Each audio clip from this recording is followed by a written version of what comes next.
काली नजर। माँ, माँ। अरे क्या माँ माँ कर रहा है? बकरी का बच्चा है क्या? अरे माँ, मजाक छोड़ो। मुझे फाइनली वो मेन चौराहे वाली दुकान मिल गई है। अब देखना, आपका बेटा दुगनी स्पीड से पैसा कमाएगा। उफ़, ये क्या? मेरी ऑनलाइन मेकअप क्लास चल रही है। इतनी जोर से क्यों बोल रहे हो आप दोनों? अरे मेरी धर्म पत्नी जी, मेकअप क्लास बाद में करना। वो चौराहे वाली दुकान मिल गई है हमको। अरे वाह! रुको, मैं अपनी माँ को फोन लगाकर बता देती हूँ। अरे मैं भी अपने रिश्तेदारों को बता देती हूँ। कितनी खुशी की बात है। हाँ हाँ, मैं भी अपने दोस्तों को बता देता हूँ। 1 हफ्ते बाद रजिस्ट्री है। बस, घर में खुशी का मौका था। उन तीनों ने अपने अपने फोन उठाए और लोगों में बात फैलाना शुरू कर दिया। और रही सही कसर, श्वेता बहू ने अपने पड़ोस में सबको बताकर कर दी। अरे वर्मा आंटी, अब हम भी जल्दी कार ले लेंगे। घर का रेनोवेशन होगा और ठाट से रहेंगे हम भी। अरे, ऐसा क्या हुआ? लॉटरी बाटरी लग गई है क्या? अरे, इस बार चौराहे वाली मॉल में हमको भी दुकान मिल गई है। दुकान नंबर 21, जो एकदम चौराहे पर है। अब ग्राहक बढ़ेंगे तो आमदनी भी बढ़ेगी ही ना। अरे वाह, कितनी खुशी की बात है। मैं बहुत खुश हूँ तुम्हें इतना खुश देख के। बाकी एक बात कहूँ, सबको मत बताते फिरना। किसी की नजर लग जाएगी तो खुशी की खबर वापस लौट जाएगी। हैं? ऐसे थोड़ी ना होता है। अब डरा रही हो? अरे सही कह रही हूँ। काली नजर कहते हैं इस चीज को, जब आप किसी को कुछ बताओ और वो काम बिगड़ जाए। अरे लेकिन मैं तो। तुमने सबको बता दिया ना?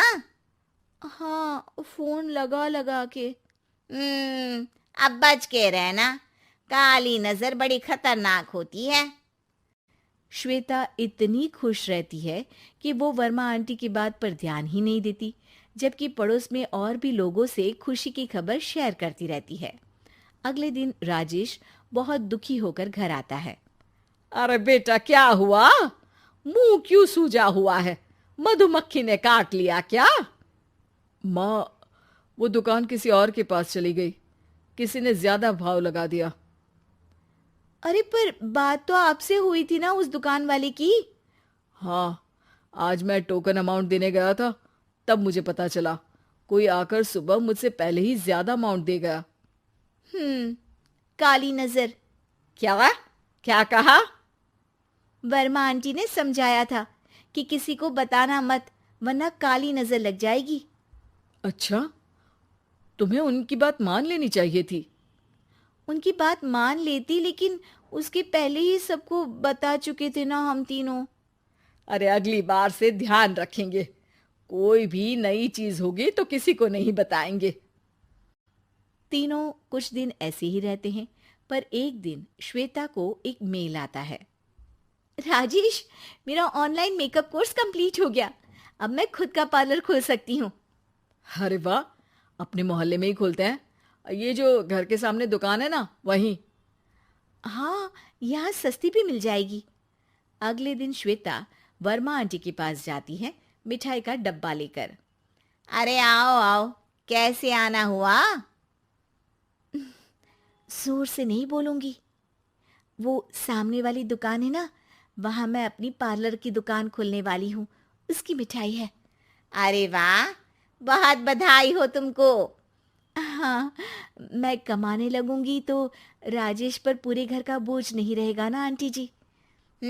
ये तो है। पर ये बता कि तूने ये बात किसी और को तो नहीं बताई ना? अरे नहीं नहीं, पिछली बार गलती कर दी थी। काली नजर लगी किसी की और राजेश के हाथ से वो दुकान चली गई थी। सबको मत बताना। चलो मैं चलती हूँ, कल दुकान की बात करने भी तो जाना है। अगले दिन श्वेता दुकान के लिए मालिक से बात करने जाती है। अरे लेकिन दुकान तो हम कल रात को ही किसी को दे चुके हैं। कल ही? हाँ, कल ही। 2 दिन बाद कोई यहाँ पार्लर भी खोल लेगा। अब कहीं और दुकान देख लीजिए।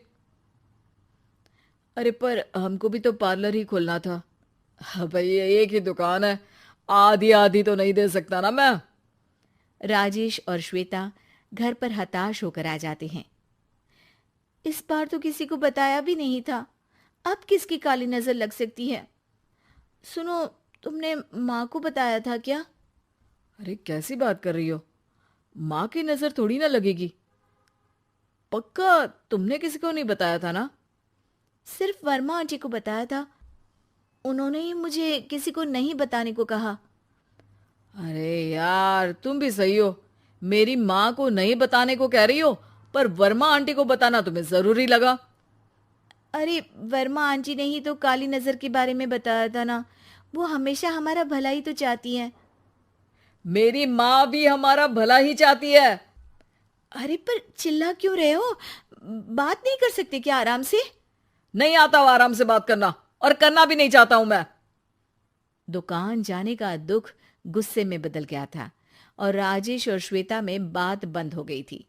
2 दिन बाद मोहल्ले में पार्लर का इनॉग्रेशन हुआ, जिसमें मोहल्ले के सभी लोगों को बुलाया गया, पर श्वेता, राजेश और माँ नहीं जाते। माँ, अंदर आ जाओ, क्या देख रही हो? अरे नया पार्लर देख रही हूं अपने आंगन से। देखो, माँ को दूसरे का सुख देखने में कितना मजा आ रहा है, मेरा दुख नहीं दिख रहा इन्हें। यह मेरा पार्लर भी तो हो सकता था। अरे चुप रहो यार, हर बात में लड़ाई क्यों ढूंढ रही हो?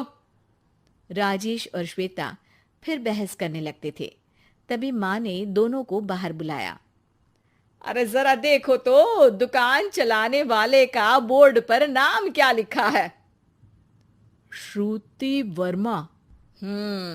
गाड़ी निकाले बेटा, हमें कहीं जाना है। काली नजर का इलाज कराने? राजेश अपनी बाइक निकालता है। तीनों ट्रिपलिंग कर रहे हैं। माँ राजेश को उस मॉल वाली दुकान पर लेकर जाती है जहां राजेश अपनी दुकान खोलने वाला था। यही दुकान लेना चाहता था ना तू?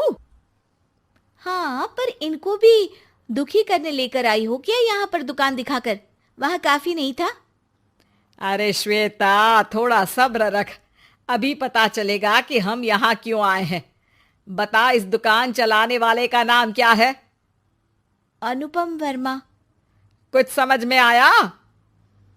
वो दुकान वाली श्रुति वर्मा, ये दुकान वाला अनुपम वर्मा, और हमारे पड़ोस में हमने उस दुकानों के बारे में बताया किसको था? अब वर्मा आंटी को। मतलब वर्मा आंटी ही हमारा काम बिगाड़ रही है? नहीं नहीं, ऐसा नहीं हो सकता, ये बस इत्तेफाक है। राजेश अपना फोन निकालता है और श्रुति वर्मा और अनुपम वर्मा के नाम फेसबुक पर सर्च करता है, जहां ये दोनों ही वर्मा आंटी के रिश्तेदार होते हैं। श्वेता को समझ में आ जाता है कि वर्मा आंटी की ही नजर काली नजर है। अब क्या करना है? कोई भी खुशी की खबर हो तो काली नजर से बचना है, यानी वर्मा आंटी से बचना है। अरे पर मुझे ये समझ में नहीं आया कि वो हमारे साथ ऐसा क्यों करेंगी।